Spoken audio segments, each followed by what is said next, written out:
Yes, you are now listening to the sounds of Sports Reports as Ordered. Soon, one day to be brought to you by Liquid Death. Tonight, we're going to talk about some coaches. You know, Robert Saleh got let go. Who's next?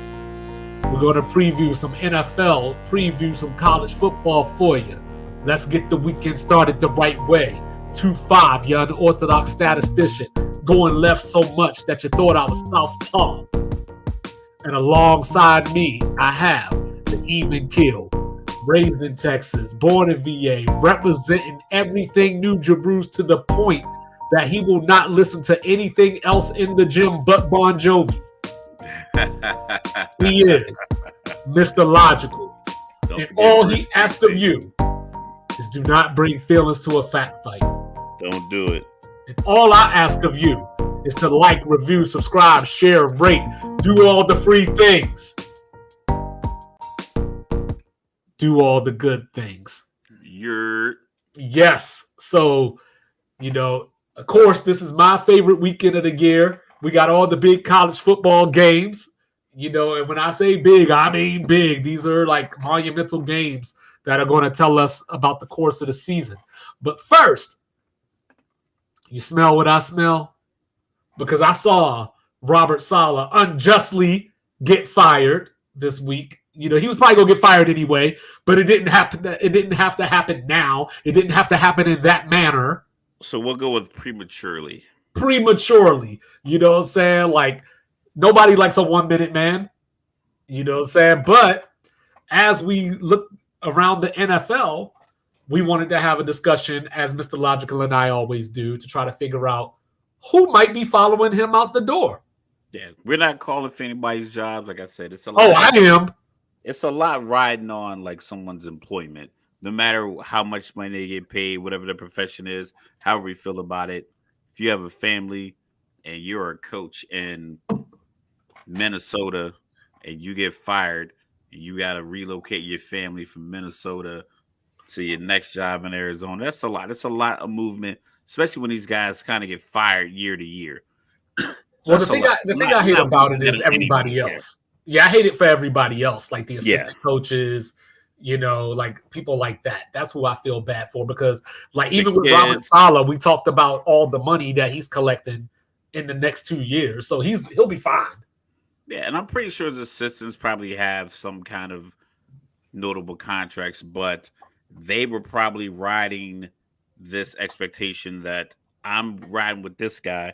We win 10 or 11 games, and now I can leverage that to another job. But now you part of a staff that is inevitably going to get replaced because Antonio Pierce filling in as an interim coach last year for the Raiders, and then how it looks this year, I think is going to be it's going to be like that recency bias to where Woody Johnson's that. He's not going to let however the season pans out and just hire this guy, Jeff, because you got 5 games in, so you got 12 left. And that's actually one of the things I was going to ask you. That was one of the things I was going to ask you because I know that typically, you know, we don't see a lot of coaches get fired after year one. You know, I know it happened to Steve Wilkes and a select few of others. But do you think that the Raiders could get so bad that he could be on the hot seat by the end of the year? Depends on how hot their potential draft pick is. So if you're looking at prematurely the draft next year, if we go playmaker Travis Hunter, you got to be in the top 4, I imagine. I don't see him going 5. And if he's on the board at 3, like say 1, 2 is Carson Beck and Quinn Ewers, just these teams. And then 3rd, you're sitting there and you're New England. You're like, we already got a quarterback. We don't need Shador. But somebody really wants Travis Hunter. And they give you the Bryce Young haul to move from wherever they are, 9 to 3, 7 to 3 to get Travis Hunter.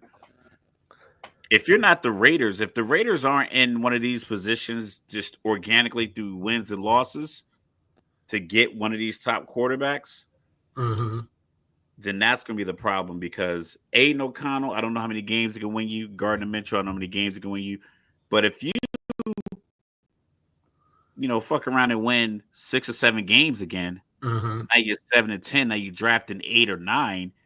And if you move Devontae Adams before now the trade deadline, it's not like you're gonna get like a first round pick. You might not even get a second to really deal with. Like I know that's what they're asking for, but I couldn't ask see for anybody. a second. Best case scenario, if you get the Jets second, maybe they might be willing to move it. But you got to package something together if you don't lose enough to get to 2 or 3. But in the same sense, if you're not tanking and you have a coach that's actively trying to win and it's not happening, you're gonna look like we really let the players hire the coach. And Antonio Pearson, I think he could be gone because it's happened before. Like I said, it happened with Steve Wilkes. Frank Wright got fired. Who else got fired in their first year and was getting a lot of money? I know it's happened in the NBA a couple times. So I can see happened in the NBA just this last season. Adrian Griffin, yeah, he was 40 and he was 30-13. Yeah. So I can see the Raiders moving on from Antonio Pierce. I can see Philly moving on from Sirianni. I don't know if it's going to be mid-season, mainly because the same reason I say, because you brought up McDermott. That's another name I meant to write down, but I haven't. But you brought up McDermott early this week, and the reason I said no to McDermott is because if you're Buffalo and you're the leadership of Buffalo and you're looking at the other 3 teams in your division, you're like, these guys are kind of discombobulated. We had a couple of bad games. We can regroup with the pieces we have in-house. We can regroup and come out and win more games. The pieces that they have in-house in the Jets fractured because Nat Hackett got moved or demoted or something to that effect.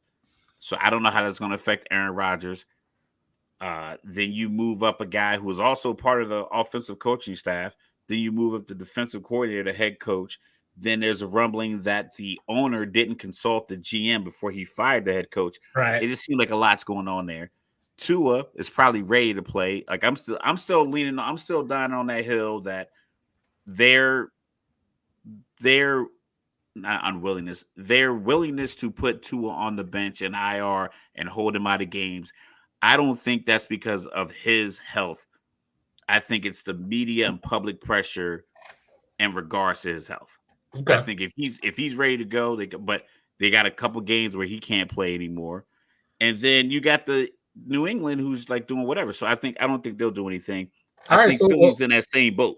Well, let's do this then. So we'll start with the NFC East. Obviously Dan Quinn isn't going anywhere.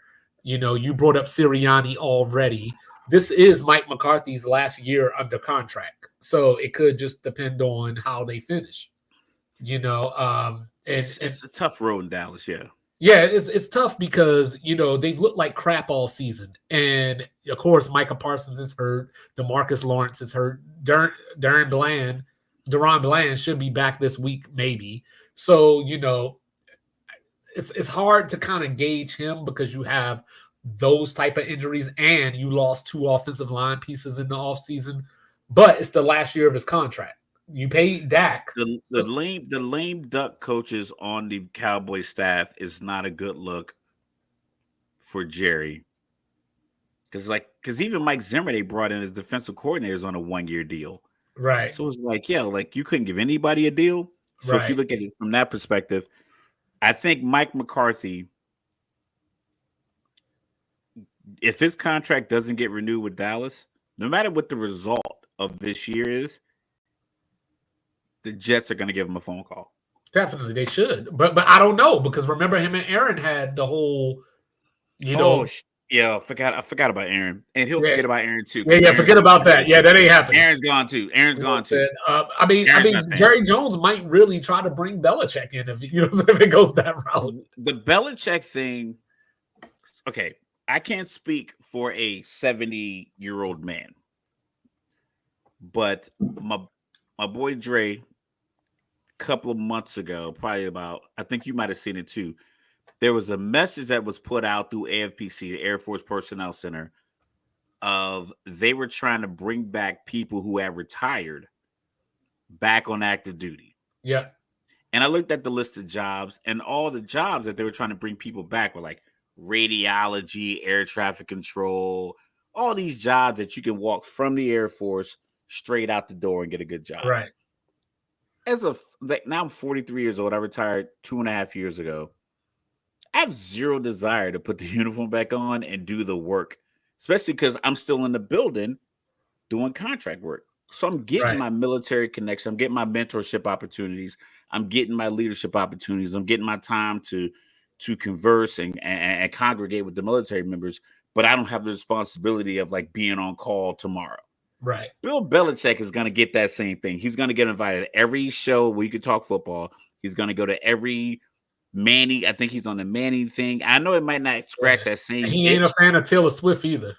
Yeah, so he's not going to scratch the same itch, but it's going to be enough where I can get enough football throughout my day, throughout my week, and still have my time to myself. And not Saturday, to have to deal with the drama that comes with the Dallas Cowboys. Especially the Dallas Cowboys. Especially when you already got a 20-something-year-old girlfriend.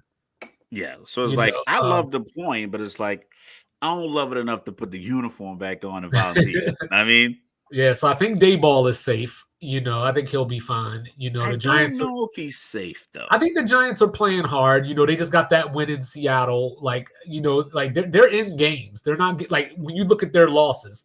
They lost to Washington. They didn't have a kicker. Washington didn't score a touchdown. They lost to Dallas by 5 on Thursday night. So the Giants are playing pretty hard. They're still bored. Yeah, but I think the Saquon move is Saquon goes on to have like a top tier year, which he will, which he probably will. And I mean, he didn't let Saquon go. That wasn't his decision. But what I'm saying is, I think it could be a clean house. Get rid of the GM. The GM comes in. I want my own guy. Get rid of the coach. Get rid of the quarterback. Get rid of the coach. Get rid of the quarterback. I want to start anew because we're seeing it already. Doug Peterson came in with. Maybe he wouldn't have never wanted Trevor Lawrence. You never know. But he came in, turned him around, and he hasn't improved. And now, like, everyone's throwing the heat on him. But as we stand in the NFC East, Sirianni, I think Sirianni is on the hot seat because he never seems to behave or operate or speak as if any of the faults of his team start with him. Maybe he has said it, but it doesn't feel like after a loss. After a loss, Andy Reid goes to the podium and will say, it starts with me. I got to make better calls on 4th and 2. I got to give these guys more freedom. I got to get these guys better prepared. I feel like that happens more often than not with Andy Reid and certain coaches. Mike McCarthy to the extent. Sirianni seems to be on that Dougie P, and we'll get to Dougie P. Well, I was going to say he reminds me a lot of Staley. He reminds me a lot of Staley. But he just had more talent to fuck up with because, his decision making, he's always trying to be the smartest guy in the room, like against the Falcons, to throw to Saquon, I don't have a problem with the play call per se, but it's just one of those things. In that situation, I don't have a problem with the play call either because you're going because that's your style. Right. But in the same sense, somebody else has to be able to come into this side of the headset and say, yo, dog, I get that. I understand that's your style. Bleed that clock. But we don't need your style right now. Right. Like if you're Mike Tyson and you're ahead on points, we know your style is to knock somebody out. But do you need to go in there for the next 90 seconds and throw haymakers to try to knock this guy out? You won the fight. Just stay in the fight, jab, avoid getting hit, boom, keep the pressure on, keep your guard up. And it doesn't help. It doesn't help that. But it doesn't help because, they lost both coordinators after the Super Bowl run. And then it fell apart last year. So now you got new coordinators again. And, you don't look improved, especially on defense. So with a guy who has a reputation around the league. So now it's kind of like, look, man, you got a new staff. You fired them. You brought in another new staff. At some point, it's you. The only thing that didn't get replaced is you. Right. And We so paid the wide you gotta have that receivers. We got the conversation. new running back. We paid the quarterback. We paid. I think Lane Johnson got is.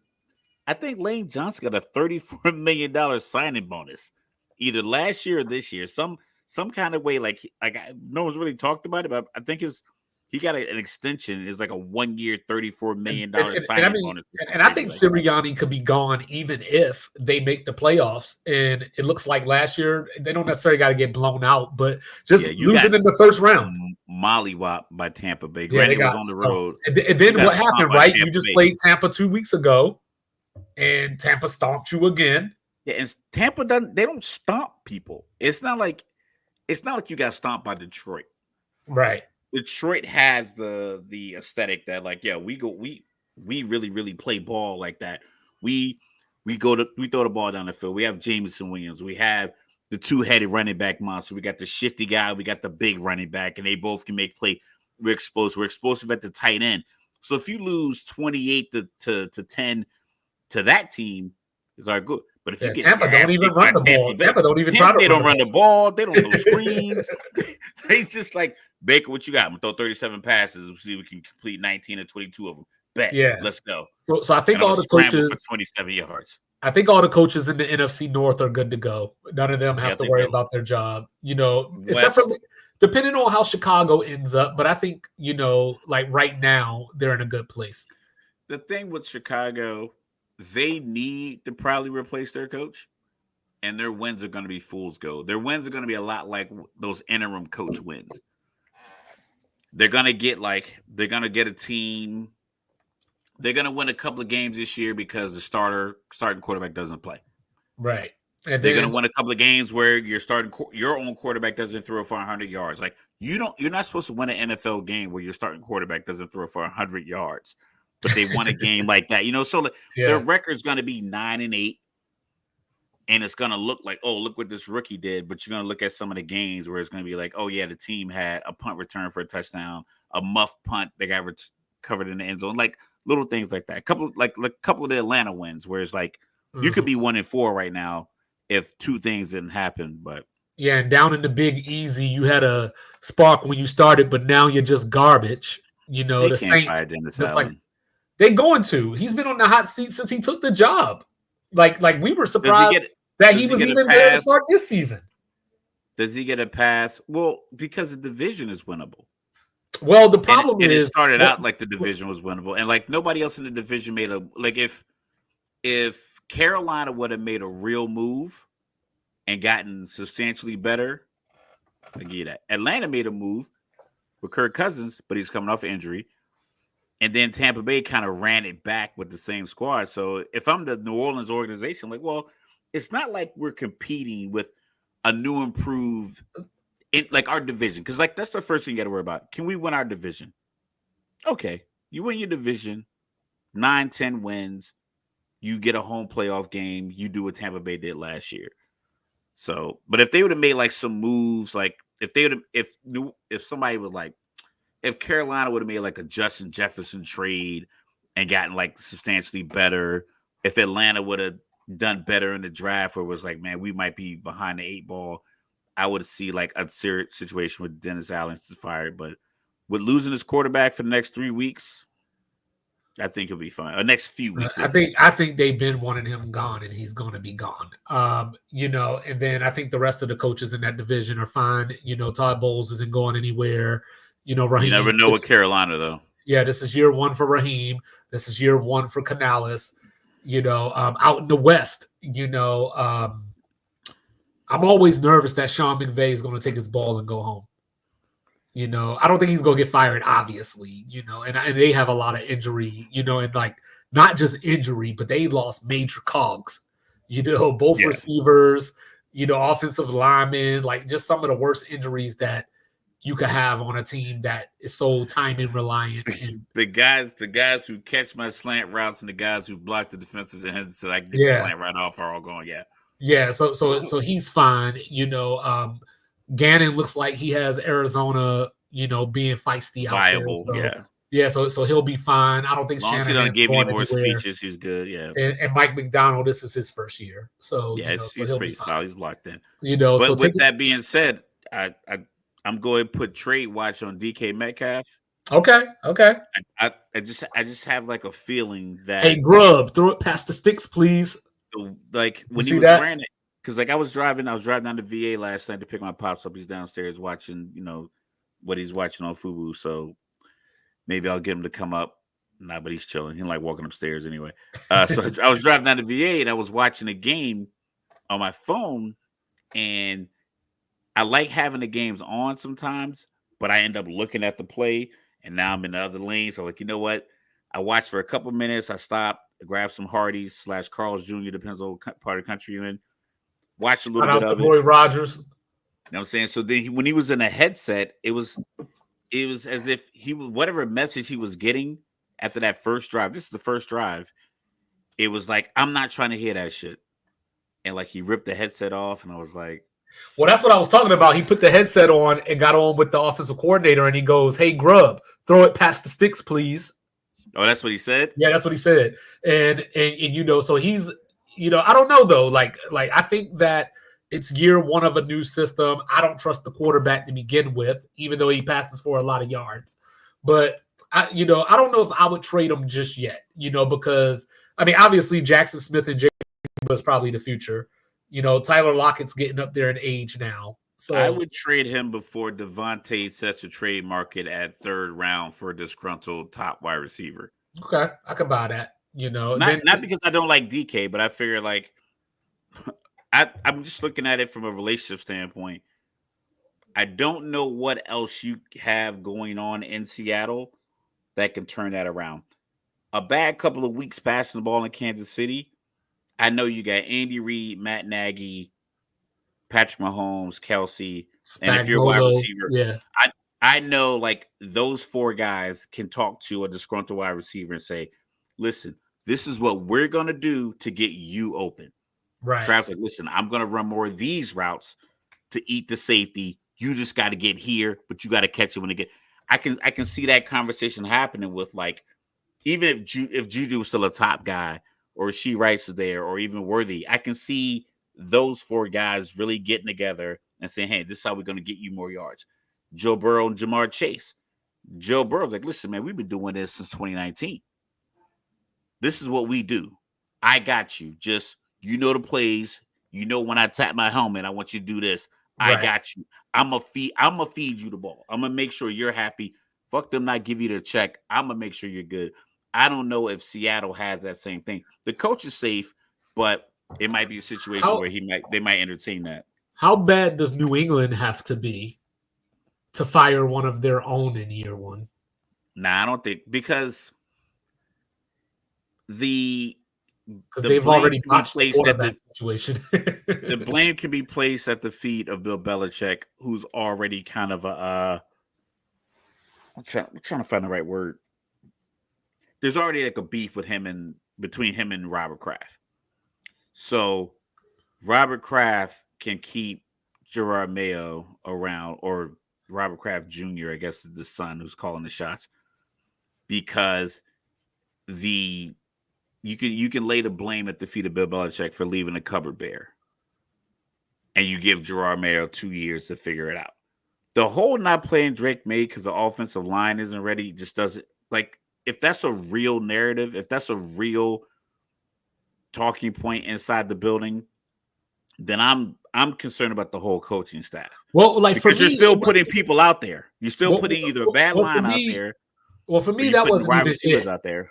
For me, that wasn't even the problem. For me, the problem that's what I'm was saying. That's why I don't believe. That's why I don't buy it. I don't buy that narrative. Well, for me, the problem was, because I think that each situation is an individual situation. I don't think there's a one size fits all. All quarterbacks must sit. All quarterbacks must play. Each situation is different. Each player is different. But when you're going to do that, if you're going to be a team like New England, the problem is they were trying to have their cake and eat it too. Because you could have went and got a Joe Flacco or a Jameis or somebody along those lines who have actually led teams, who can, regardless of the result, they led teams. Jacoby Brissett ain't led nothing. So having Jacoby there. They And brought I love Jacoby there having him because he there. was a Patriot. That's why they Yeah. brought Jacoby there. Sometimes It's a new era. familiarity is good. But are they My running the my same systems and all that stuff? Like, you know what my I mean? my issue isn't Jacoby being there. My issue is this narrative that came out that the reason they're not playing Drake May is because the line wasn't ready. I'm Well, like, so you put somebody else out there? You remember put other running when backs out there? That preseason doesn't make any started, sense. when training camp started, the original comment from Jared Mayo was that Drake wasn't ready. He said that Drake May wasn't ready. This was before we knew how bad the line was. These guys need media training. They need swag and media. Because, like, have you ever heard Deion Sanders say somebody wasn't ready that he relied on? Nah, you know what I'm saying? But Deion read all that bull junk. You know what I'm saying? But like, I think that Bill Belichick I never think went that out you there gotta and have said, hey, my linebacking core is not ready to make tackles in open space. It just doesn't make any sense. It doesn't make any sense for a coach to come out and say that. So I think the naive nature of him as a head coach would hurt him if he was from another organization. But because he's a Patriot, there's going to be an expectation that he has this intrinsic Patriot value. Well, especially since he came up under Belichick. You know what I mean? And that's why I had a problem in the first place. Because for me, and you know, just me, I'm like, divorce yourself from everything Belichick.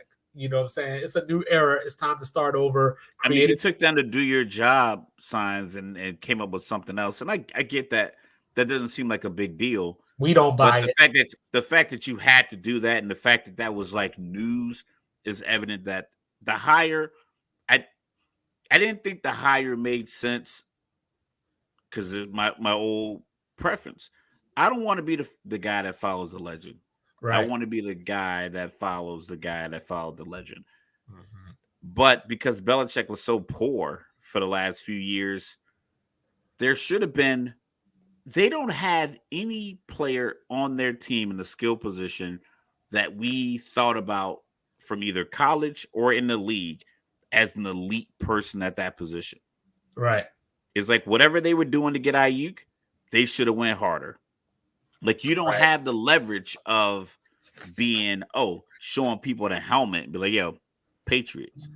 You don't have that anymore. You gotta go a little Chicago, Carolina with it and kind of mortgage maybe a year at a couple of positions to make these things happen. Yeah, and then, you know, Mike McDaniel should be safe, but I think next year his clock starts if they don't win a playoff game this year. I think his clock is on right now, especially if Tua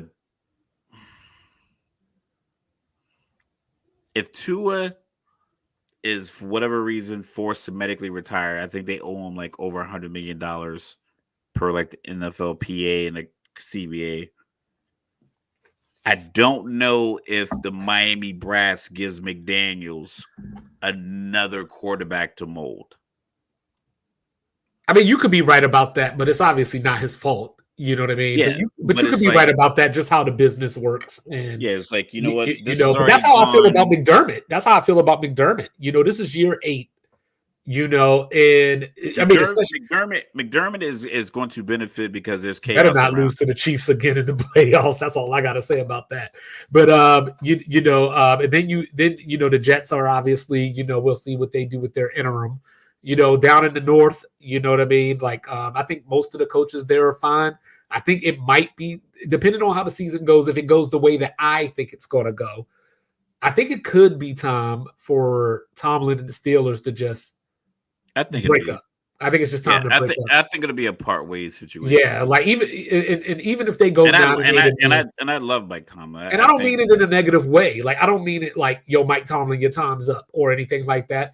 I just think that they've reached a point where they've outgrown each other. Something's not meshing. Yeah.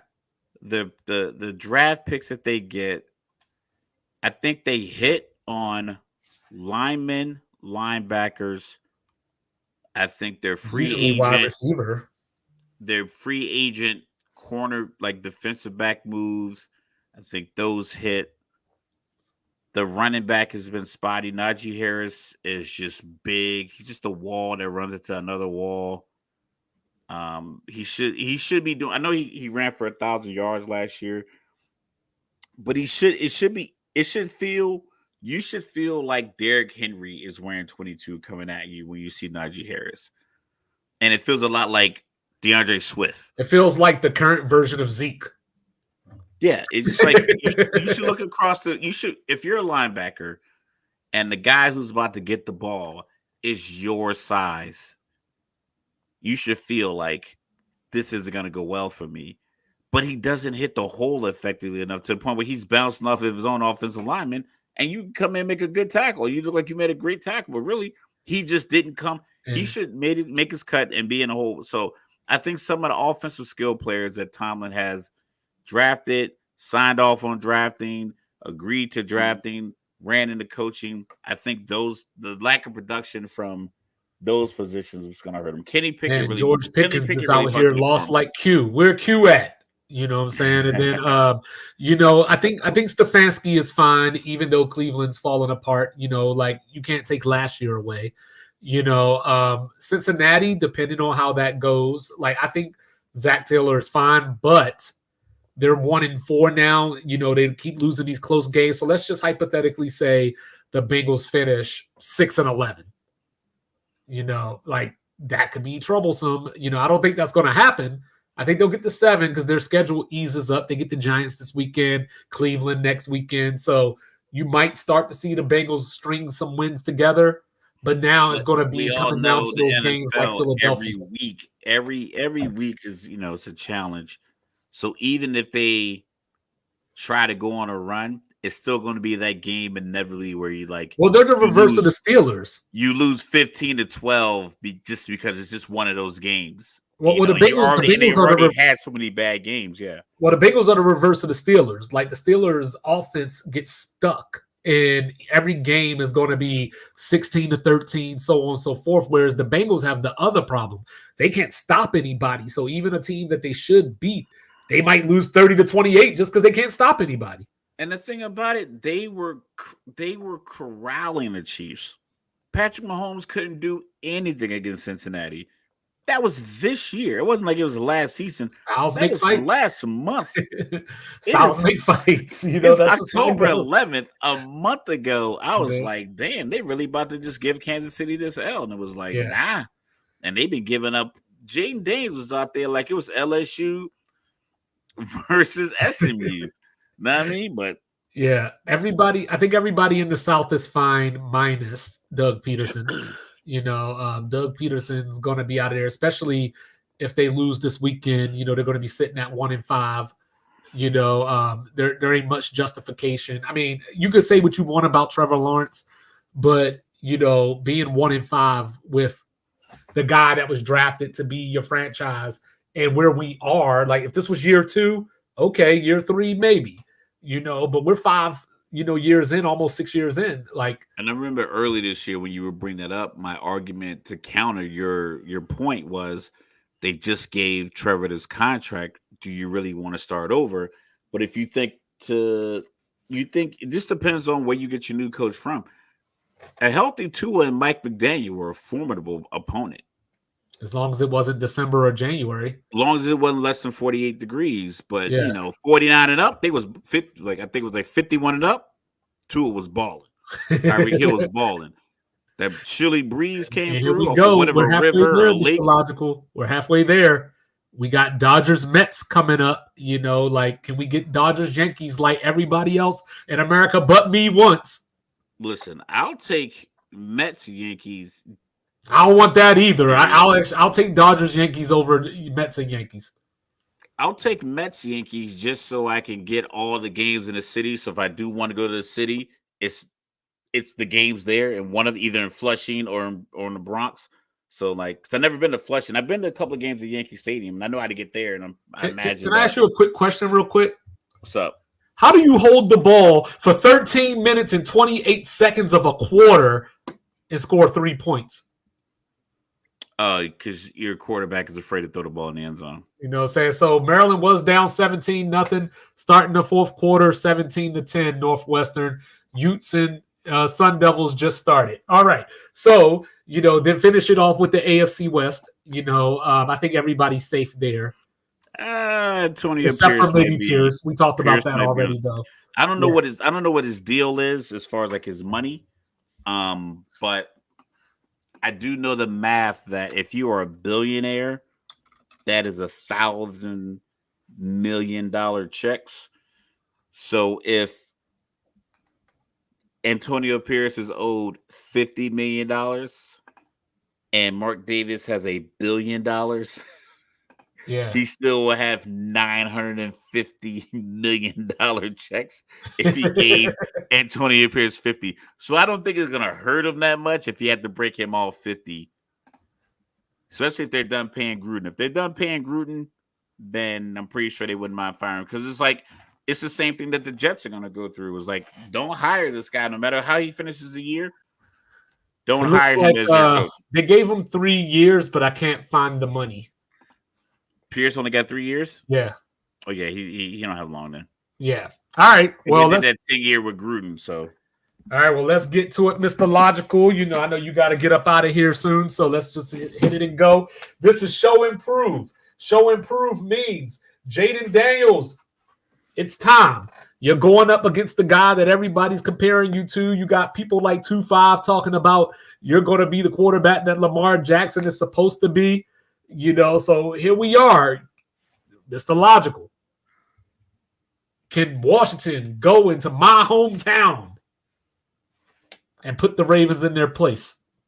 Probably not. Even though they play like 35 minutes apart or something like that. But it's not the toughest road game as far as travel. I just go back to the play when Lamar fumbled the snap, got up, stiff armed the defensive lineman, grown man 2 times in the face, and threw a touchdown, and had that man drop to his knees on the sideline as a sign that Lamar saw that. Lamar, like I equated to this.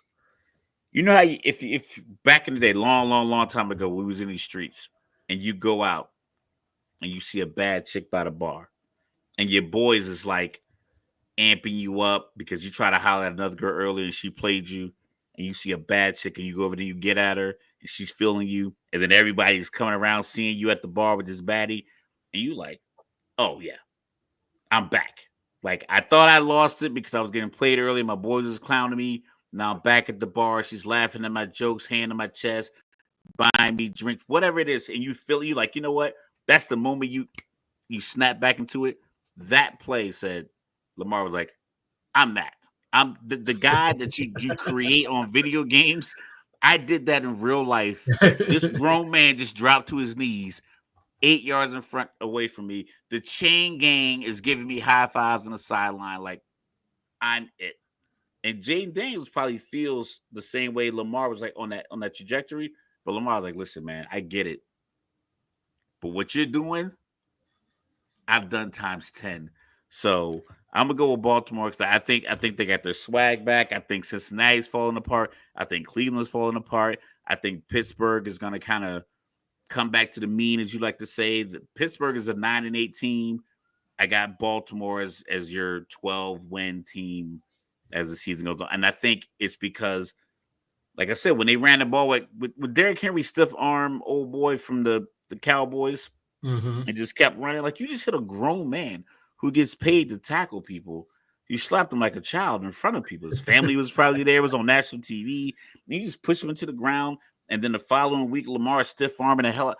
Hubbard terrorized Patrick Mahomes all game long. You can imagine his confidence level after that. And then he sees Lamar throws that touchdown. I'm like, dog, 3 weeks ago, you terrorized the GOAT. And then you saw what Lamar just did to you. He's dropped to your knees. Yeah, Baltimore's going to be on a different level for like the next few weeks. Yeah, I think, this is the matchup between the number 1 and number 2 offense in the NFL. Neither quarterback really turns it over so far this season. Jaden Daniels been rookie of the week 4 out of the first 5 weeks of the season. Baltimore, I came into the season and I said that my concern was their offensive line and their secondary. The offensive line looks to be coming together. They average 211 rushing yards per game. I think Washington will give them a stiff test against the run, but I think it's going to be heartbreak. I'm definitely taking the over, but I can see the score is going to be 34-28. Yeah, I was thinking 38-35. Saying I think Tucker is going to come save the day unless Baltimore can run the ball. And if they can, they're just going to take the air out the ball. Give me Philly, over Cleveland. Coming off the bye week, Deshaun Watson with his 8.6 quarterback ratings and things like that. He has more court settlements than touchdowns since he's been the quarterback of the Browns. God, that's so disrespectful. Because it's true, though. I didn't make it up. That's what I'm saying. It's so disrespectful. I'm going right. But in the last 23 games, keep your eye out, because if there is an upset to be had in the NFL this week, this might be it. Just because I know Jalen Hurts is getting his guys back, but in the last 23 games, he has 28 turnovers and Philadelphia's 13-10. So just keep your eyes on that. But I want to leave in Cleveland, but I want because you got Njoku back. They just don't run the ball well. Like I heard a stat last week with Kareem Hunt and all those years that he was playing in Cleveland, never had a 100-yard game. I know you have Nick Chubb, but it's like just something about Cleveland when it comes to just expectations. When they have expectations, like the year after Baker won the playoff game in Pittsburgh, the bottom just falls out. And I don't know if that's a Stefanski thing, or if it's the pressure of the Browns thing, or if it's like this expectation or the pressure that players put on themselves to try to get over the hump. And I don't know what's going on with Deshaun Watson. I don't know if it's frustration with the play calling. I don't know if he doesn't like the system. But when he walked off the field with the 12-minute huddle, I know the video makes it seem like he just quit, but it's like... Yeah, that's what everybody kept saying. Deshaun Watson quits. Like, no, they had just burned a timeout a few plays earlier. They had 12 men in a huddle, and he's like, I can't even get in the huddle, so I can't even send the guy off. And if you're sending 12 guys, you're not organized. And he's like, just kick the field goal. Right. It would have been better if he just would have walked over there like, yo, we got 12 guys. Let's just kick it. Take the delay of game, kick the field goal. Let's get points. We'll get back at it later. Where's the iPad or the tablet so I can see what's going on? So I'm going to take Philly also, because I think Philly just you keep it simple and win. I think Baltimore and Washington is going to be the game of the week, but the game that the media is going to try to sell as the game of the week at some point is going to be Dallas and Detroit. So, we remember the game from last year, Dan Campbell with the 2-point conversion attempts after 2-point conversion attempts. I like the second one. I like this matchup for Detroit. So last week, remember, or a couple weeks ago, we were talking about, hey, certain teams just win these games. Dallas just wins these games. It's the games that you expect Dallas to compete in that they lose. So, I think Detroit's just going to be too hard to block. I think that, CD Lamb, hasn't got loose yet. 2 touchdowns, only 5 catches per game.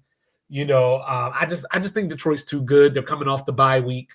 And I think that they're coming in looking for revenge, because I think that game last year went a long way to keeping Detroit from getting home field advantage. So yeah, it definitely messed up the flow. That's why I said I was glad he went for 2, because I was like, I think they were already kind of locked in to where their seed was. I think they couldn't go up, right? Not yet. That didn't happen yet. But yeah, because they didn't have the tiebreaker, so they would have still needed help. But they were still in position. But I'm going with Detroit though. And it's at Jerry World. Dallas. Yeah, and that was the other thing that made me pause. Dallas just can't run the ball. It's like they can't control the clock. They got to rely on big plays. If you can't control the clock, you got to rely on big plays, because Aiden Hutchinson is going to come around the corner. Anzalone is going to play the middle crazy. So I think their back end's good. Terry and Arnold just don't get a pass interference this game, and I think you'll be fine on CD Lamb. So well, this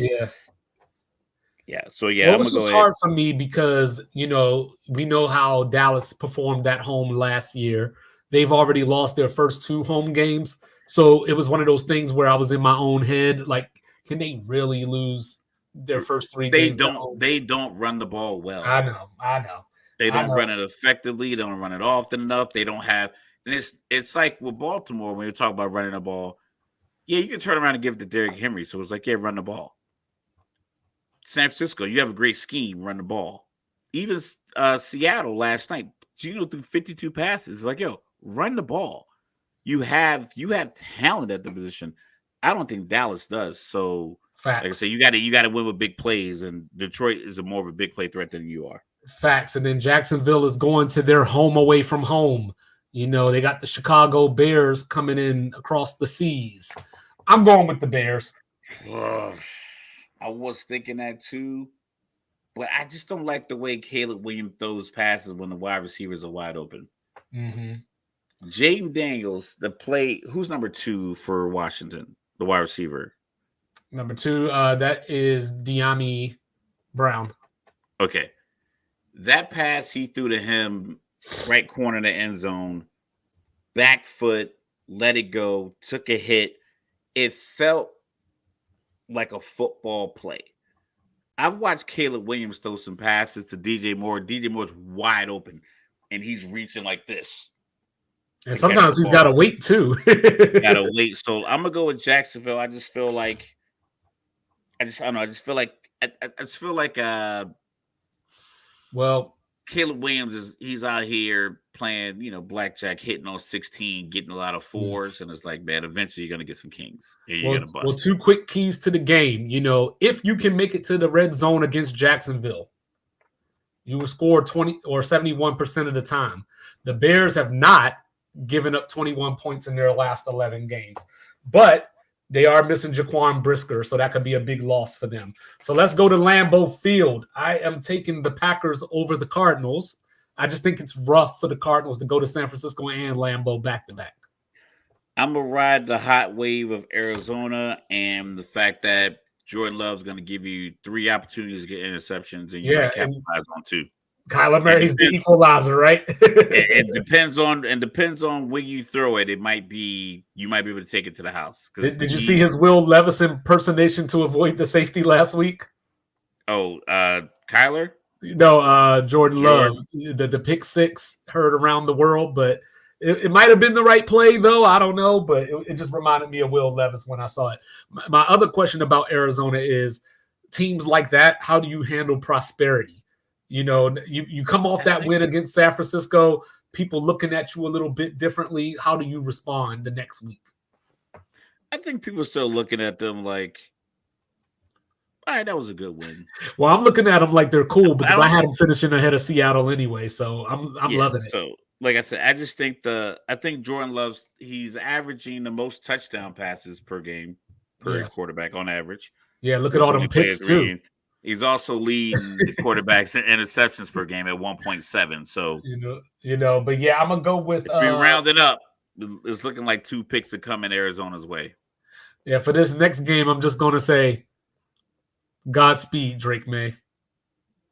Godspeed. I know every year it happens, like a rookie comes out and dazzles, but that rookie normally has like a playmaker or 2, like a playmaking tight end or just a wide receiver, like a Deshaun Jackson that's just so fast you can't overthrow him. Right. Yeah. So I'm gonna go ahead and slide on Houston, and I'm just gonna wait for the post game handshake between CJ Stroud and Drake May, where he tells Drake May, man, stop taking all those hits. Well, he will do it. Well, you remember I told you when I love hard. Give me the Titans. I'm gonna do it again. Give me the Titans over the Colts. Jonathan Taylor's out. Anthony Richardson looks like he's gonna play.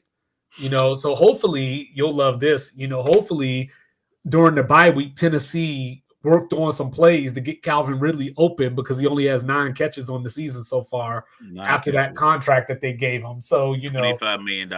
Yeah, it looks like Michael Pittman is going to try to go. We still don't know about Josh Downs just yet. But A.D. Mitchell. Going for Tennessee? You got Will Levis, you got Mason Rudolph. Well, Will Levis, they announced it a few hours ago. Will Levis is cool. starting. Then you should be picking Indianapolis. That's my dad's favorite team. And I'm going with that anyway. Sorry, Pops. You know what I'm saying? It's fuck the Colts forever. You're loving this Tennessee thing. It's like the dude that goes to the strip club and says, I'm telling you, man, she'll get off that pole. Like, all right, man. So you know when the Getting this season shit for free. started, you told me to prepare myself to see Spencer Rattler. Correct. So I am prepared for Spencer Rattler, and so is Tampa.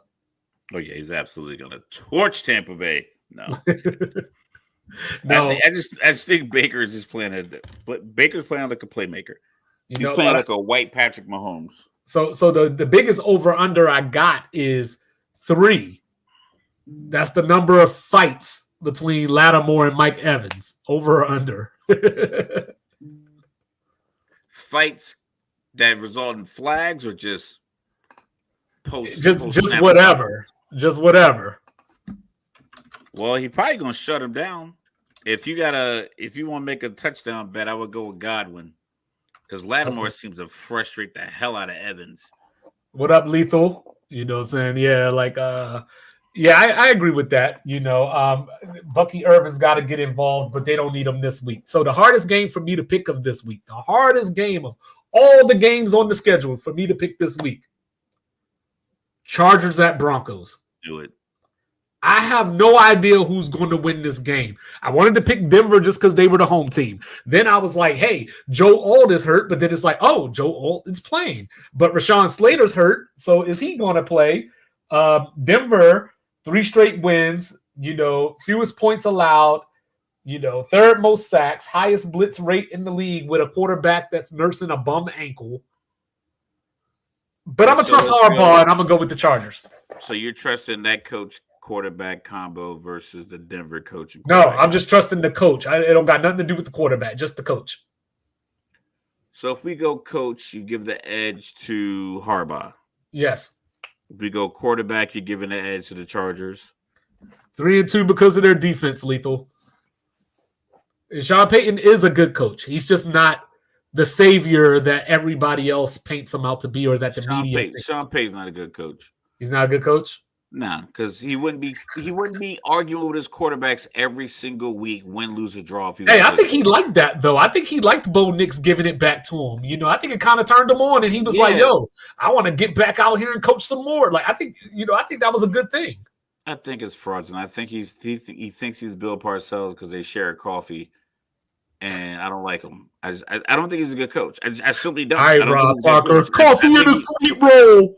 Yeah, I said. I don't think he's a good coach. I think they're playing well enough to win games. The game is at picking them again, right? It's at Denver. Yes, at Denver. I'm gonna take Denver because I like Surtain. I don't like the check out the hat, Lethal. I don't like the lack of playmaking that you get out of Justin Herbert. I don't like the pedestrian kind of. I don't like the fact that a guy that's getting paid that much money. I'm not saying like it's a money thing. Right. If you're getting paid that much money, I need to see that much money. It's like it's like when people see those videos of New York apartments, and it's like, this is only $3,300 a month. And it's like, yo, that's no bigger than my bathroom I currently live in. Like, no, like my bathroom in my house right now is a New York City apartment is $2,200.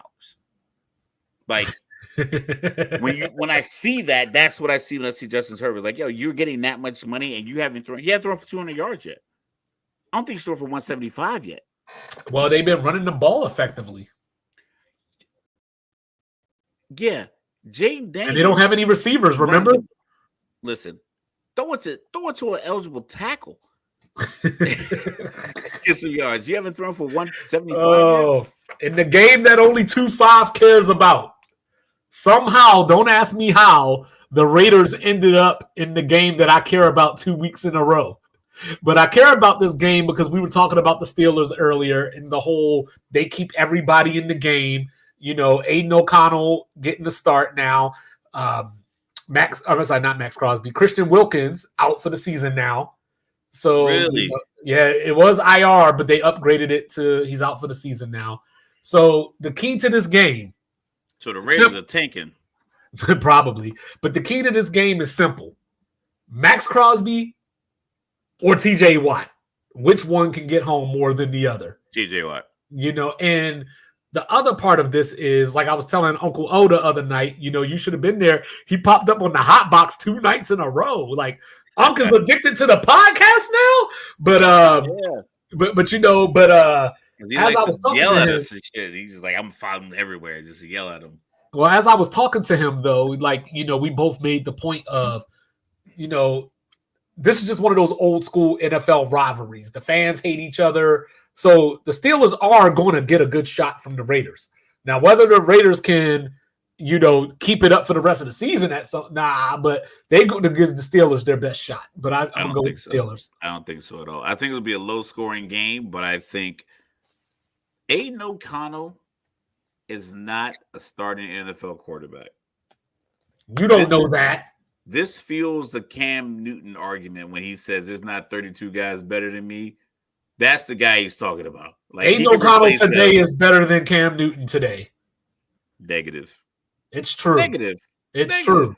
I mean, you're maybe, right, Lethal. That's going to be fire. Nah, maybe Cam Newton, but Cam Newton's also retired. He doesn't need to be better than Cam Newton. He needs to be better than everybody else in the league. He needs to be better than Gardner Minshew. Yeah. Guys should be better master sergeants than me because I retired 2.5 years ago. And for those of you that care, Utes 6, Sun Devils 0 with 7:05 left in the first quarter. Northwestern 24-10 over Maryland with 9:45 left. Yeah, and I think Pierce, I don't say he lost the locker room, but I think the shine is worn off of the armor. Yeah. So give me the Falcons. I don't think I need to get too deep into that one. Yeah, I agree. Yeah. All right. So then Sunday Night Football. You know, Bengals, Giants. They keep putting the Giants on in prime time. Who put that on? You know, they just had Thursday Night Football 2 weeks ago. Now they're on Sunday Night Football. Who is trying to make me suffer like this? I would rather have Denver Chargers this week. Give me Sean Payton versus Jim Harbaugh on Sunday Night Football. I'm taking the Bengals. No Malik Neighbors again, even though he's out at the concerts rocking out.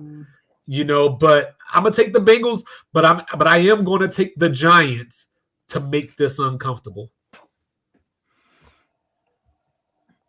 You know what? Joe Burrow's playing out of his mind. I was going to be like, but he's leading the league in touchdown passes. I think he's first to third in 5 major quarterback categories, except the Bengals are getting real close to running out of room for error, though. Oh yeah, it's slim. Like, their tires are bald and they're driving through the snow. Like, it's one bad turn and the season's over. Right. But we've seen teams win 6-7 games in a row. So it's not out of the realm of possibility. But the reason you don't want to start your 6-game win streak when you're 1-5. So starting it at 2-4 to get you to 7-4. All right, that makes sense. But Burrow's got to have a bad game at some point. I'm not saying that it's this week. I'm just saying, like, over the course of the season. He had one. He had one against. No, I know, but there's going to be more. There's 17 games in the season. He's got another 1 or 2 duds left in him, and that's enough to sink their season. You know what I mean? So that's all I'm saying. You know, if we check the schedule, it depends. Like, maybe if they have some late dome. Well, no, they have a great schedule. They have a great, like I said, the next couple of weeks they have the easiest of the AFC North, correct? Like, I believe so.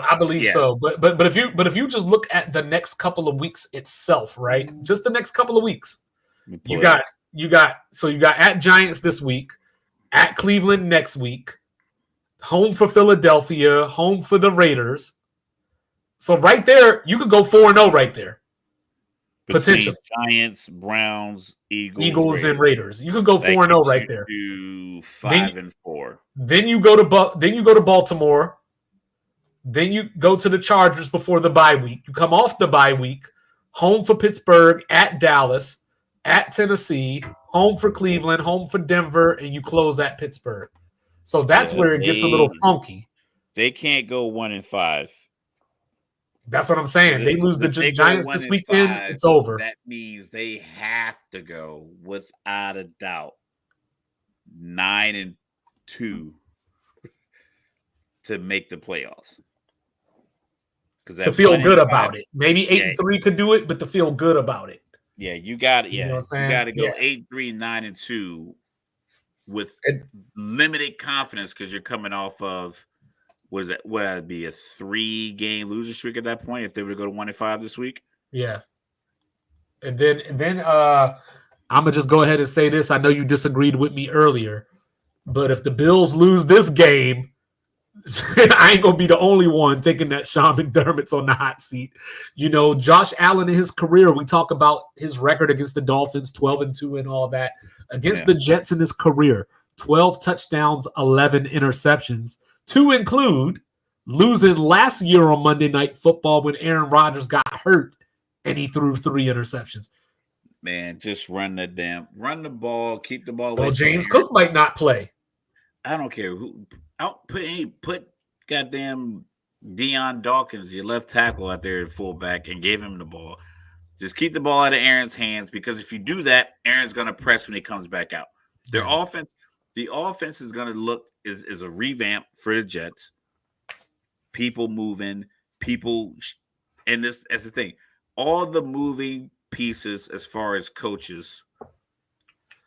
There's a lot of speculation, a lot of reports, a lot of sources, quote unquote, that are saying that a lot of these decisions weren't made after in conference with what everyone else was going on, in concert with everyone else was thinking. So, rumor that Aaron Rodgers talked to the owner, but he didn't bring up the coaching fire. And then potentially Nat Hackett got demoted by Robert Saleh. That led to Saleh getting fired, but Nat Hackett still demoted. The other offensive coordinator has been moved up. Yeah, but Todd Downing. Nat Hackett is Aaron's boy. So all of this is happening. And that started on Tuesday.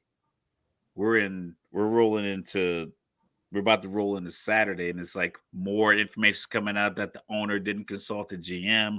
So is so many disconnects that if Baltimore or Buffalo says, you know what, let's just dominate these guys, because I know they're athletes, I know they're professionals, but you know when you're working for a shit organization, and you know it's like, you know what, I don't have the effort to chase this rundown. I don't have the effort to chase down this post. I'm just like, I don't want to get chewed out by a guy who's defensive coordinator. Yeah. I'm going to act like George Pickens. Exactly brand new. I'm going to act like George Pickens, which you can do when you play like Antonio Brown, not when you play like George Pickens. But you were right about one thing. We are rolling into Saturday. And we call this one State Your Case Saturday. State Your Case Saturday, because we got all the big games. But before we get to all of that, of course, upset alert. Did somebody say upset alert? Let's hear what you got. Well, here you go. Give me Washington over Iowa. South Florida covering against Memphis. Fresno over Wazoo. And I might even like that one straight up. What's the Memphis one? South Florida. So UCF to cover? USF, yeah. And then Rice over UTSA. Right. You know, so those are your upset alerts, and the Sun Devils just got into the end zone. All right, now for the actual upsets that I'm going for. So if you remember last week, all of my upset alerts hit. None of my upsets hit, but they're upsets. They're not supposed to hit. But let's see what happens. So give me Cincinnati over UCF. This is where Mr. Logical covers his ears. Give me Wisconsin over Rutgers. Okay. You know, yay. Ashton Genty by himself has more rushing yards than Rutgers. You know, he has more rushing yards than a lot of people. Don't just say Rutgers. Give me Eastern Michigan over Miami, Ohio. Northern Illinois over Bowling Green. And then here's the one, Mr. Logical. Give me West Virginia over Iowa State, which is kind of crazy. Which is kind of crazy because Iowa State's quarterback, Rocco Becht, his dad is being inducted into West Virginia's Hall of Fame tomorrow night. So, and here's the last part. West Virginia has lost their last 7 games against top 25 teams since they beat Iowa State in 2021. So there you go. All right. So now let the madness begin. Kyle McCord is better than Will Howard. Ohio State hasn't played anything with a pulse. Their only road game was at Michigan State, whose claim to fame is we beat the same Maryland team that Northwestern is currently up 17 on. Give me the Ducks. I'm taking the Ducks in the upset. I'm taking Ohio State. Jeremiah Smith is going to get off. He's going to make some plays. Quinshawn Judkins, this is the game why Ohio State brought him in besides the Michigan game. A game where you have to be tough. Will Howard has not played in a game like this in his career. Dylan Gabriel does give me concern, though. He did throw 2 picks against Sparty in the red zone last week. They have the wide receivers who can test Ohio State. Trayshawn Holden, Evan Stewart, Tez Johnson. Now, Dan Lanning, and I'm going to steal this line because, other people steal from our podcast. All the time. I'm going to steal something from one of my favorite podcasts real quick. Josh Pate, formerly, Late Kick, now just the Josh Pate college football show. He always says we get caught up in thinking that this can't happen. The thing is, it just hasn't happened yet. Dan Lanning, 27-5 as a head coach in his time at Oregon. Those 5 losses, 3 of them to Washington.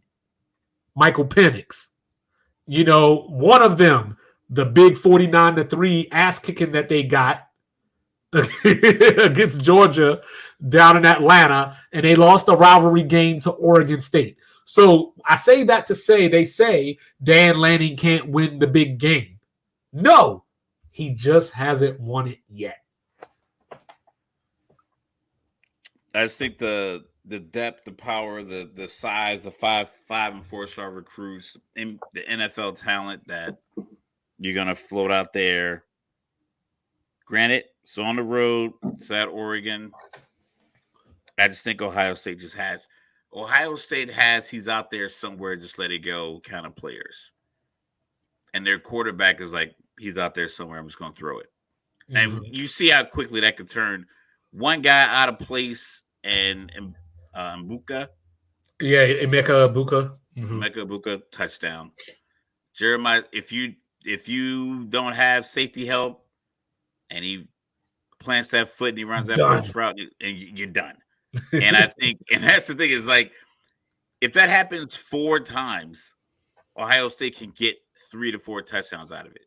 And that's what I mean. Like, you can have him on the ropes, but if he looks up and sees, I got single coverage, well, he's open over there somewhere and he's going to let it go. Well, Ohio State is scary. They went into halftime against Iowa last week up 7-0. By the time you blinked, it was 35-7. Yeah. They've scored 21 of 22 touchdowns in the red zone this year. Looking like Navy. But Oregon is 34-1 in their last 35 games at Autzen. That one loss, like I said, Michael Penix in Washington. Yeah, but none of them this is where nearly as good as Ohio State. I mean, Washington was pretty damn good. They had 3 receivers drafted last year, and your quarterback at number 8. I'm saying you see how that's going. They're 34 wins. It's like I hear these stats all the time. They're talking about 11 losses in non-conference opponents. You ain't say that about the Utes. You're playing. Oh, yeah, they were good until they put a freshman out there at home. They're great at home with a 27-year-old Mormon quarterback or something like that. Everyone's good when you have that advantage, and that's the argument. But like, you have like stats like, teams are like 35-1 in their last non-conference. Like, yeah, you're playing Mercer and Wolford and South Alabama. It's like, yeah, you should win those games. But key to the game right here. This is the key. Can you survive the third quarter? Because in the third quarter this season so far, Ohio State has outscored their opponents 84-3. And think about it. Why do you think the third quarter is so impactful for Ohio State? Because whatever plan they come into the game with, I talked about. Time to adjust, right? It's like when they make their adjustments, it's based off of the fact that we came into this game with more talent than you. So if let's act like it. Oregon goes in and say the halftime score is 10-3. Oregon can't be like, we got it where we want them. It's like, no, that team's still more talented than you. Ohio State's going to go and like, listen, all right, who's seeing what? Hey, man, every time they go man-to-man coverage on me, just give me this route. I'm going to beat them. Got it. I've been beating this guy off the line all day long. I had him stuttering. He's been dropping back further and further. When we come up, let's run that bubble screen because he's 7 yards off of me. All right, cool. And they make these adjustments. They make those plays. They make those runs, and it's like, boom. And now you go from 7-0 to 35-7.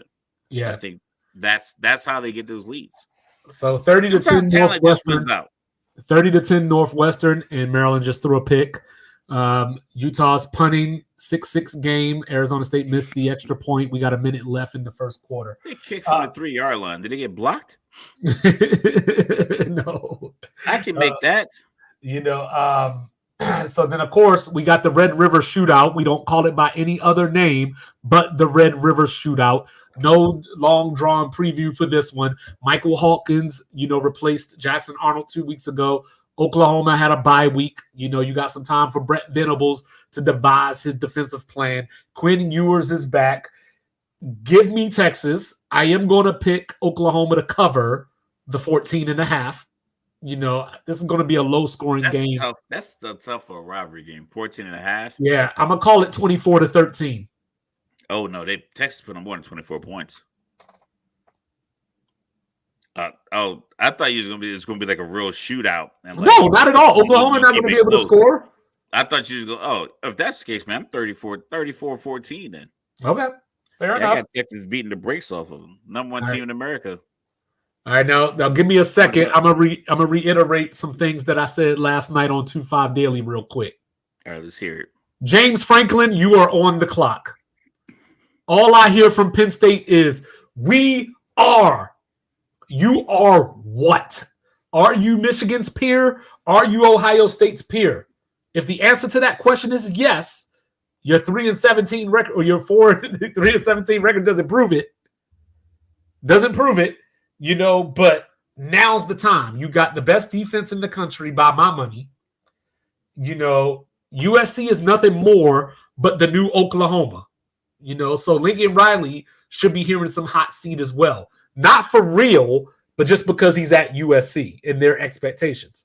Now, with that being said, he has to go steal a real good defensive coordinator from an He did. Well, he grabbed Anthony Lynn's son from UCLA, who had a top 15 defense. That's not what I said. I said he got to steal a good defensive coordinator from an NFL team. Okay.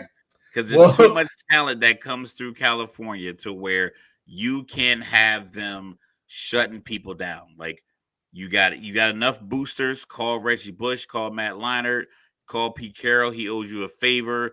And listen, I need these checks for these kids, and I need these defensive players from Texas to come to USC so we can dominate college football. Touchdown Northwestern. Nick Singleton is back for this game, after being out with the undisclosed injury. USC 2 plays away from being 5-0. They beat LSU week 0. And of course, I was the one that said, I don't believe in LSU. So therefore, I'm not giving USC major credit for that win, even though they do deserve some credit. They went out, got beat by Michigan, stomped a mud hole in their ass, even though they only allowed 32 passing yards. They lost at Minnesota last week when PJ Fleck with the balls of the year, 4th and goal from the 1. So look, if you are this team that I believe you are, because I picked you to play in the Big Ten title game this year, even though I despise everything about your university. This is the game. I don't want you to go into USC and win 27-24.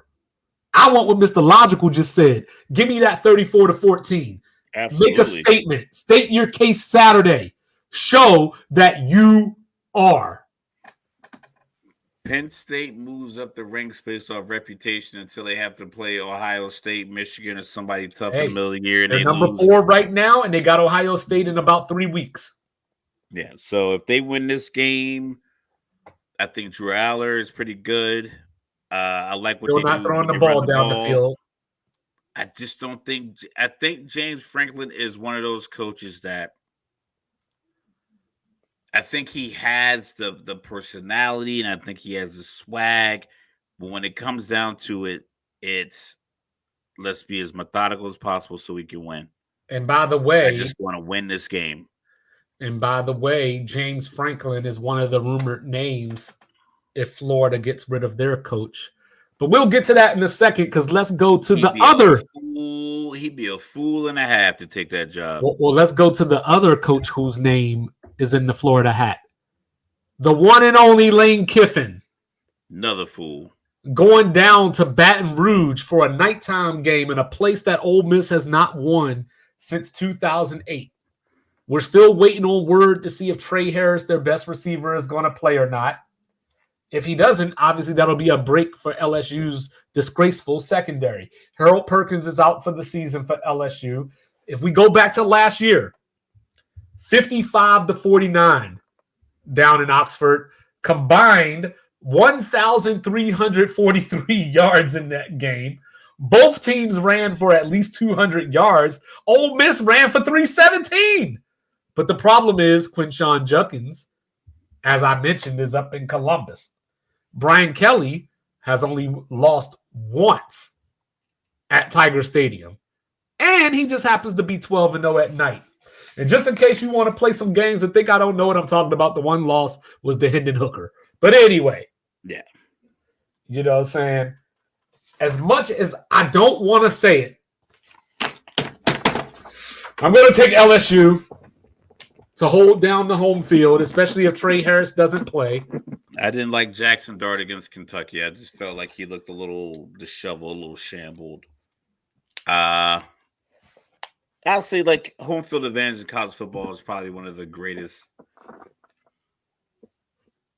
cheat codes essentially. So spread on 3.5. When it's that even, I go with the visiting team making the mistake before the home team does. So I like the LSU pick. I think that makes sense. Ole Miss is favored by 3.5 in that game. Back to Florida, who I had recently brought up. We're not going to get too deep into this one, but I'm just going to say I'm picking them to cover the 16 at Knoxville. Florida is 17-2 in their last 19 games against Tennessee. I don't know how that works. But speaking of not working, real quick, here's my random notes for the week, just a few. Mr. Logical got to get out of here, so I kept it short. But here we go. Is this Trent Dilfer's last game at UAB? I called him out. Are you going to be able to get another big name? So probably not. No, you don't need another big name. You just need a good coach. So this is the thing, right? So I wouldn't normally say that, because he does have a name, like you mentioned. They are a downtrodden program at this point in time. But the reason that I say that, you're coming off of a 23-point loss to Navy. You gave up 71 to Tulane last week. 71, I said. That's when you said I was sending a message to my son and you said 71. I was like, is that the year I was born? Yeah, I didn't say 1971. I said they gave up 71 points to Tulane last week. And oh, by the way, they are a 26.5 underdog to Army tomorrow. Oh yeah, Army's gonna cover. But that's what I'm saying. If they do cover, he might have to pack his shit. Yeah, I mean, I know Army's playing great at 5-0, and the Naval Academy is 5-0, and they're beating the brakes off everybody. But that's a tough offense to defend because it's almost exclusive to the service academies and then maybe some Division 2 or 3 schools. Not many Division 1 schools run that, so I don't know if you can even practice against it well enough. Right. Considering you got your ass stomped, gave up 71 points last week. I don't know. I guess Monday practice starts for college. I don't know what you could install between Monday and Thursday to combat what Army's doing. Right. Especially with Army being as good as they are being 5-0. So it's like if Army was like 1-4 and they didn't have like the playmakers running that, that confusing kind of offense, but they have guys that are elite running that offense, and they're feeling it. Yeah, Tulane, UAB is going to get the break speed off of them. Yep. Big Ten news real quick. So here's one for you, Mr. Logical. So, USC and the gang, ended up joining the Big Ten. So far this season, teams in the Big Ten that have to travel more than a time zone, so at least 2 time zones, Okay, are 1-8 so far. So keep that in your mind when we're thinking about Penn State, by the way. Penn State going from where are they? Central or are they east? They are close to Pittsburgh. Like usually, So they're east. They're east then. Because Pittsburgh's west, right? Like going towards Ohio. They're in the Eastern time zone still. Yeah. Eastern time zone goes all the way out through Indiana. Yeah, and then Indiana. Chicago. I think Illinois is where it kind of. Well, some of Indiana, part of Indiana is east, and some is on central. It's split, Correct, But yeah. but so that was the big drama. Speaking of which, I just thought about it as you said that. That was some of the drama from this week because Penn State, State College, doesn't have a runway big enough, for the plane that's needed to take Penn State out of Pennsylvania. So they had to drive an hour down to Harrisburg, and then fly out from there, which James Franklin has been bitching about all week long. But just go to fucking Pittsburgh. But I just brought up that point to say the 1-8 thing, so keep that in mind. How does it feel to be Vanderbilt? The toast of the town. You just knocked off Alabama. We've been talking about Diego Pavia. He's getting ESPN and other, spotlight profile segments. And then they're going to come out here and make you a 13.5-point underdog to Kentucky. Why they do that? You put 40 up on Alabama, right? 40 to 35? I think it was 40, yeah. Yeah, you spilled 40 on Alabama. Yeah. Kentucky, 13.5-point underdogs to Kentucky. Kentucky beat Ole Miss. Ole Miss 16-13. I think it was 20-17. Yeah, but field goal would have tied it. Yeah. They lost to Georgia 13-12. Alabama still put up 35 points, only had the ball for 17 minutes. 13.5 points. Yeah, I take those points. Yeah, I think I'm taking Vandy to cover that. I might even be kind of tempted to take Vandy straight up, but we'll see. Then I'm wearing the hat, ladies and gentlemen. Okay. Saying tomorrow, 8:00 Eastern, ESPN, be there or be square. Do you believe the Kansas State Wildcats, one of the teams vying for first place in the Big 12, against the Colorado Buffaloes, one of the teams vying for first place in the Big 12? Colorado not being ranked in the top 25 is odd to me. They will be if they win tomorrow. They're 4-1. They ain't beat nobody. And then the one loss that they had, they got their asses kicked. Utah's 17. I like Utah. They ain't beat nobody either. They got a better loss, but see, that's the problem. Utah started ranked, and that's the problem with the top 25 in general is that the voters make these proclamations. They don't want to admit that they were wrong and have to make adjustments. Utah beat Oklahoma State at 13. Iowa State can't score 13 points. Utah won at Oklahoma State, which is probably better than any win that Colorado has right now. More exciting though, but I'll take Colorado in that all day and every day on Sunday. I'm taking K-State to establish the run, stay true to themselves, take the air out the stadium when Colorado builds momentum. Because I do think Colorado will score points. I do think that this is going to be a high-scoring game. I'm going to take Kansas State something like 38-34. Yeah, it's gonna be high scoring. I think that Colorado just has a couple of NFL talents that are relied upon to use that talent, and I think that like the Hail Mary for Baylor, the first one that got dropped to run that pretty much the same type of play again. Yeah. It just shows it's like when if you try to fight your bigger cousin and you both get a boxing glove, he's like, listen, I'll take the left one because I'm gonna jab the hell out of you with it because I'm just bigger and stronger than you. And you think you just throwing these right haymakers, and he just jabby. You know, and one thing that I do want to see, Colorado has with their talent. I think their top tier talent will get them points that they probably don't even deserve. And yeah, I agree with that. I can see that. And the one thing I am looking forward to is that, of course, Kansas State has Dylan Edwards. So, you know, maybe a slight little revenge game, even though things seem. Or maybe he does too much and drops the ball. Maybe, you know what I'm saying? But I will say this real quick. If Colorado wins this game, prepare for the Cat 6 hurricane because the media blitz is going to be ridiculous. You think so? I think the media is kind of falling out of favor. No, because if they win that game, that's the credibility game, right? Like I just said that they didn't beat anybody. Right now, if you look at the odds, Kansas State's the favorite to win the Big 12. So if Colorado wins that game, Saturday night primetime spot, like we're right back to do you believe? Not Deion saying that, but now all the people that had to be like quiet, and Rock, and right? Everybody it ramps back up because here we are.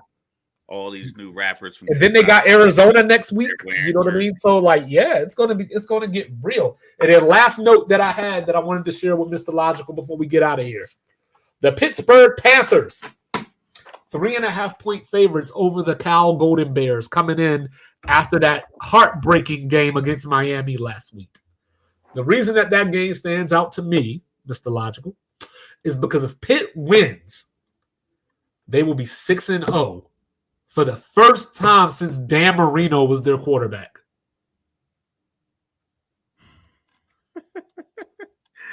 We weren't even walking when that happened. But I'm just saying, it is we what have it is. Degrees and retirement certificates, like and gray hair. Yeah, we live the whole lives, and they haven't been 6-0 in our entire lifetime. Yeah, that's crazy. That's crazy. So I wanted to share that with you. But ladies and gentlemen, we will be back on Tuesday with reaction to all these games that we just talked about. We will be back on Tuesday to talk about our picks for the NBA awards, as far as MVP, Coach of the Year, so on and so forth. And, of course, we're going to have other NBA talk to get to as well. Shout out to the Minnesota Lynx. I've been had this hat, though. With the big comeback last night in Game 1. Congratulations to the Dodgers, setting up the Dodgers and Mets on Sunday. Tomorrow, we got Tigers, Guardians, formerly known as the Indians, in Game 5, to figure out who's going to play the Yankees. Yankees, Mets, World Series. Let's make it happen. Subway Series Part 2. But y'all go ahead, get back to dreaming about that while I'll try to find something else to do other than watch that shit. But have a good weekend. God bless. Do all the free things. Do all the good things. We love you, people. Good luck to the Northern Birds and Greyhounds tomorrow at Trenton Central. Yes, sir. Gotta get a dub on the Saturday afternoon football game. So let's get it. Let's get it, fellas. Peace.